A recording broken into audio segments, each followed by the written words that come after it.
Hi guys, and welcome to the corrections for your week 3 spiral worksheet. Make sure you have your paper in front of you and that you are making full corrections for anything that you missed. That means showing the work that goes along with the correct answer. Number 1, write an integer for each situation. A profit of $12. B, 1,440 feet below sea level. Okay, so looking for those keywords and phrases that tell us positive or negative. Profit is a positive, so that's why it's positive 12. And when we say that something's below sea level, that tells us that it's negative. Number 2, subtract. So when we have a subtraction problem, we have to remember KFC, keep, flip, change. So we kept the first integer the same, the minus flipped to a plus, and negative 13 became its inverse, which was positive 13. And now it is difference sign difference. You want to keep the sign of the larger absolute value and subtract. Number 3, write an addition expression to represent the situation, then find the sum. So you're going to choose the right combination of addition expression and then the sum to show a plane descends 1,200 feet and then it descends another 500 feet.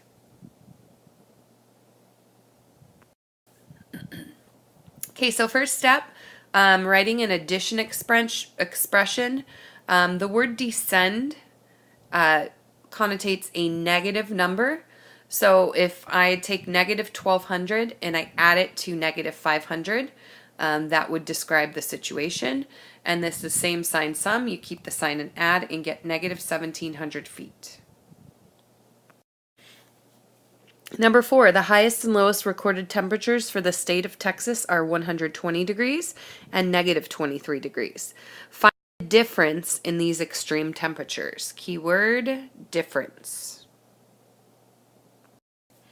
Okay, so we want to know the difference between the high temp and the low temp. So difference means to subtract. So it's 120, which is the high, minus the lowest, which is a negative 23. Then we have to keep, flip, change, keep the first integer, flip the minus to plus, negative 23 becomes its inverse, which is positive 23, and then it's same sign sum, and there's a difference of 143 degrees. Number 5, evaluate the expression. So make sure right here you evaluate the absolute value sign first.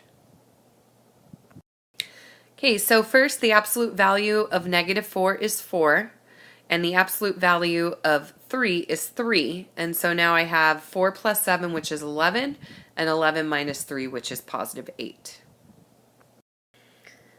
Number 6, your checking account is overdrawn by $50. You write a check for $20. What is the balance in your account? So keywords overdrawn and writing a check. Think if those are positive or negative numbers. When you are overdrawn, that means that you're in the negative, so I represented that with a negative 50. Writing a check is also a negative because you're subtracting money from your account. So negative 50 and a negative 20, the balance in your account would be negative $70. Number 7, evaluate the expression if x equals negative 8, y equals 7, and z equals negative 11. All right, so for this, the first thing you want to do is substitute your values. So x is negative 8.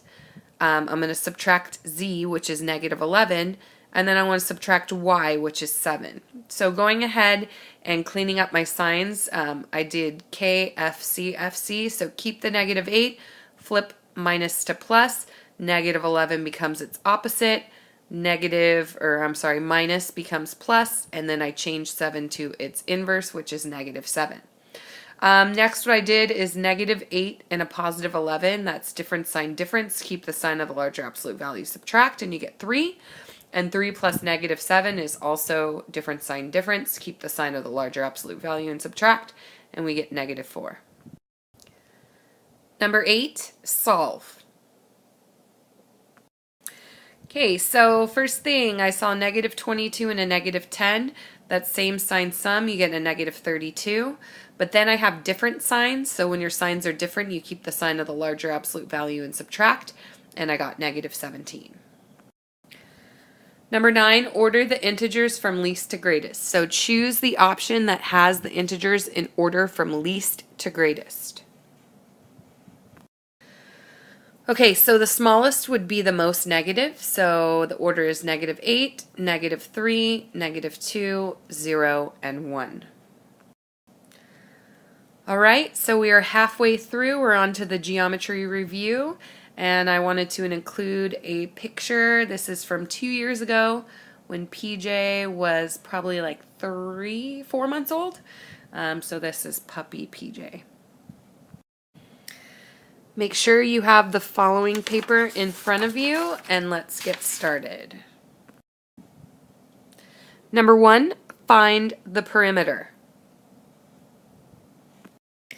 This does not have a formula, so I just used side plus side plus side plus side, added up all the sides, and I got 52 yards. Number 2, find the perimeter. This is a parallelogram.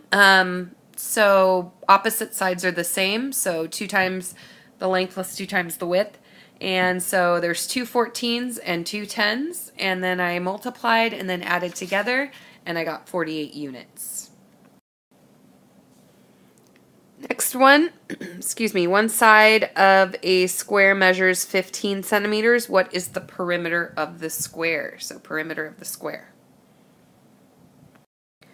Formula for perimeter of a square is side times 4 because all the sides are the same, so 15 times 4 is 60 centimeters.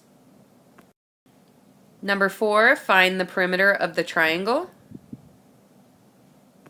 So for this formula, I could just use side plus side plus side because the sides are different. I added 11, 13, and 8, and I ended up with 32 centimeters. Number 5, find the perimeter. Okay, so I'm going to add up all the sides. I knew this was 12, this was 15, this is 7, this is 8, but these last 2 that I filled in, I didn't know what they were. So what I did first is I know from here to here I have to figure out, and this part is 15, this part is 8, so that gives me 23. And then from here to here, if I take the total 12 and subtract 7, I'm going to get 5 left over. Add everything together and you get 70 millimeters. Number 6, the perimeter of a rectangle is 50 feet. If the length is 10 feet, what is the width of the rectangle? So you're looking for the width. My hint, draw a rectangle and label what you know.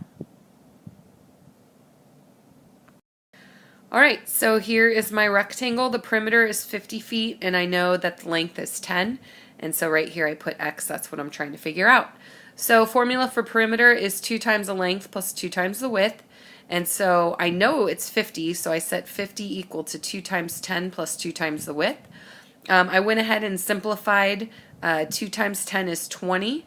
And then if I subtract that from 50, I'm going to be left with 30 is equal to 2 times the width.